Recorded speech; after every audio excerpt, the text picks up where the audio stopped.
আসসালামু আলাইকুম এভরিওয়ান। আশা করি সবাই ভালো আছেন। আজকে আমি পলিমার ক্লে নিয়ে আবার হাজির হয়ে গেলাম আপনাদের মাঝে। এরকম সুন্দর সুন্দর ভিডিও দেখতে চাইলে অবশ্যই লাইক, শেয়ার অ্যান্ড সাবস্ক্রাইব করে পাশে থাকবেন। আজকে আমরা যেটা তৈরি করব সেটা হচ্ছে ক্লে দিয়ে গোলাপ।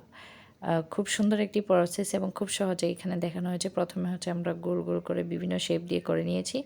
আর গোলগুলো হবে এক এক সাইজের, একটা বড়, তারপরে আরেকটু ছোট এরকম করে অনেকগুলো করে নিয়েছি। তারপরে এই যে একটু জোগাড় করে নিলাম, ঘরে যে পাইপ আছে কাটা, ওগুলো দিয়ে হচ্ছে আমি এগুলো হচ্ছে পেটাল আকৃতি করে নিয়েছি, পাপড়িগুলো তৈরি করেছি।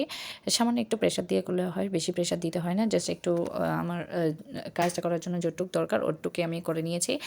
প্রত্যেকটাই সেমভাবে একটু চ্যাপটা করে নিয়ে দেন আমি পাপড়িগুলো তৈরি করে নিলাম। তারপরে এই যে মাঝখানের অংশটা আমার মনে হয় ভিডিওটা স্কিপ হয়ে গিয়েছে, যার কারণে আমি অবশ্যই আপনাদেরকে নতুন আরেকটি ভিডিওতে জিনিসটি করে দেখাবো। খুবই সহজ একটা প্রসেস। এই যে পাপড়িগুলো লাগাই ফেললাম আস্তে আস্তে করে, একটা একটা করে একটু সাবধানে লাগাতে হবে যাতে করে হচ্ছে সুন্দর দেখায়, যেহেতু এটা একটু প্রেজেন্ট করতে হয় বাইরের দিকে।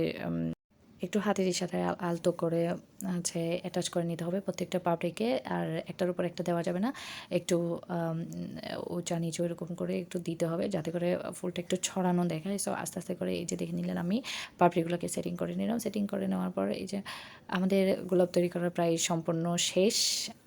খুবই সুন্দর একটা জিনিস, আপনারা যে কোনো কিছুতে হচ্ছে তৈরি করতে পারবেন। আর পলিমার ক্লে এগুলো হচ্ছে ওভেনে ড্রাই করার দরকার পড়ে, যদি পলিমার ক্লে দিয়ে না করে থাকেন তারপর হচ্ছে এখন এয়ার ড্রাই ক্লেগুলো অনেক বেশি পাওয়া যাচ্ছে, আপনারা ওইটা দিয়ে তৈরি করতে পারেন। এই যে খুব সুন্দর একটা গোলাপ তৈরি হয়ে গেল আমাদের খুব অল্প সময়ের মধ্যে। ভিডিওটি অবশ্যই ভালো লাগলে লাইক করবেন, শেয়ার করবেন অ্যান্ড অবশ্যই সাবস্ক্রাইব করে যাবেন।